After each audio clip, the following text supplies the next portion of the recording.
c'est bon. On peut essayer de voir là où les Camerounais sont souvent enterrés et les difficultés que nous avons. Et je crois qu'à travers cela, ça va te permettre de savoir comment communiquer au niveau du pays. Bien sûr, ça va réétouffer les plaies. Les parents, peut-être, quand ils vont revivre ces genre d'événements, parce qu'il y a plusieurs parents aussi qui nous ont accompagnés dans cette initiative. Bien sûr, ils seront malhonnêtes, qu'ils puissent vraiment dédier l'information, que ça puisse arriver dans les oreilles des autorités, en tout, qu'ils puissent avoir la véritable réalité de la situation dont les Camerounais vivent au Maroc. Mais le mot que je puisse adresser à la diaspora camerounaise ici, c'est que nous sommes au courant de tout ce qui se passe. Nous savions que ce n'est pas évident, même au pays, mais qu'il serait mieux de réfléchir 2 fois avant de prendre une telle décision. Parce qu'en réalité, quand je vois tout ce qui se passe sur le terrain, j'ai été ici il y a 10 ans pratiquement, mais revenu, je me rends compte que c'est plus dur que par le passé quand nous y étions.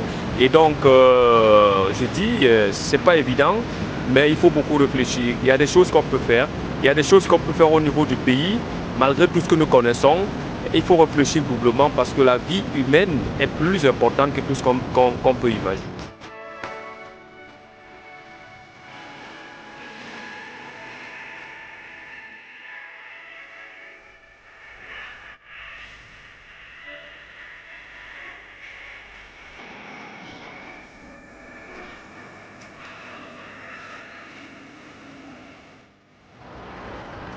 Donc ici c'est le cimetière, c'est là où reposent nos compatriotes, nos résistants en quelque sorte. Nous ne pouvons pas évoquer la raison pour laquelle je crois que nous allons prendre ici. Oui. Nous ne pouvons pas évoquer la raison pour laquelle ils sortent, mais nous savons tous. Mais ils sortent à la recherche du bien-être. Les tombes qui sont bizarres ici, sans aucune représentativité, sont les tombes des Camerounais. Bref, bonjour, mon frère, bonjour. Je pense que c'est quelque chose de très important qu'il faut relever parce que en fait,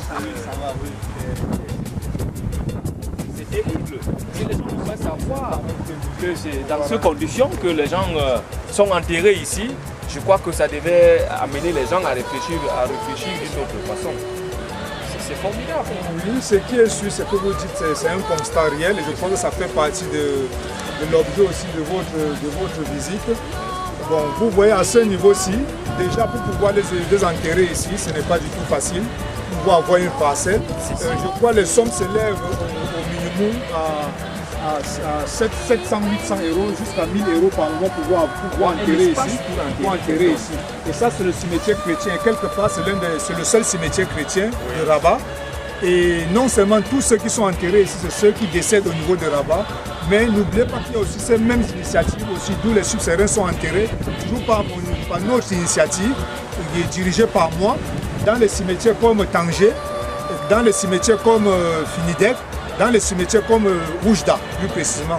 Et ce cimetière aussi, c'est un cimetière de référence. Pourquoi? Parce que c'est ici qu'il repose aussi l'ancien chef d'État de la RDC, son excellence Boudou, oui, c'est ici qu'il repose aussi, oui.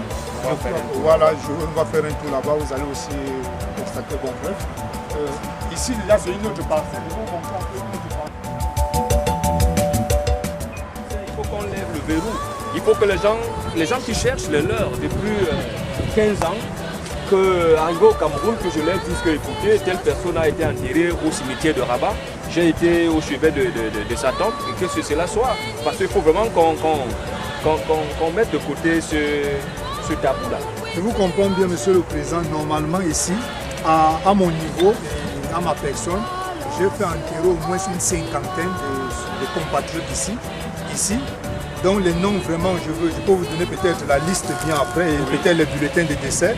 Mais ce qui est sûr, c'est que j'évite par moment de revenir, de prononcer les noms pour blesser encore les familles davantage. Bon, ce qui est sûr, c'est aussi une opportunité aussi de pouvoir sensibiliser les parents qui ne sont plus en contact avec leurs enfants, qui ont pris la route de l'immigration depuis un bon bout de temps, de pouvoir comprendre qu'ils peuvent venir faire le pèlerinage ici, parce qu'il y a d'autres camarades que nous avons enterrés avec, sans être identifiés en quelque sorte. Comme ici, je crois ici.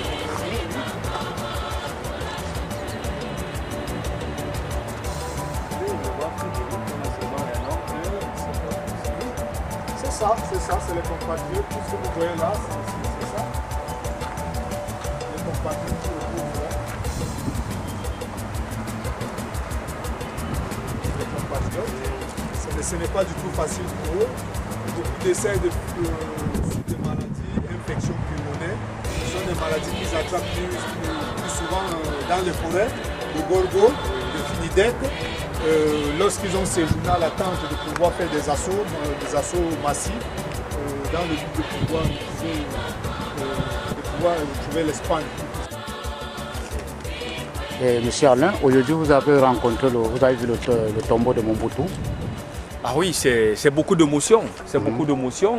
Quand je regarde ce caveau, ça me rappelle les années qu'il a gouverné le Congo, des mains du maître. Mais ça me fait assez mal de constater, comme tout le monde, qu'il a pu être enterré à l'étranger. Et il faut aussi remettre en cause la gouvernance justement de nos dirigeants, parce que quand on est dirigeant, il faut bien gouverner et être digne, parce que Mobutu ne devrait pas être enterré à l'étranger. Et il est enterré là où les migrants. Justement, c'est un symbole. Voilà. C'est un symbole, ça suppose, d'ailleurs je l'ai dit à l'entame, voilà. Ça dit tout.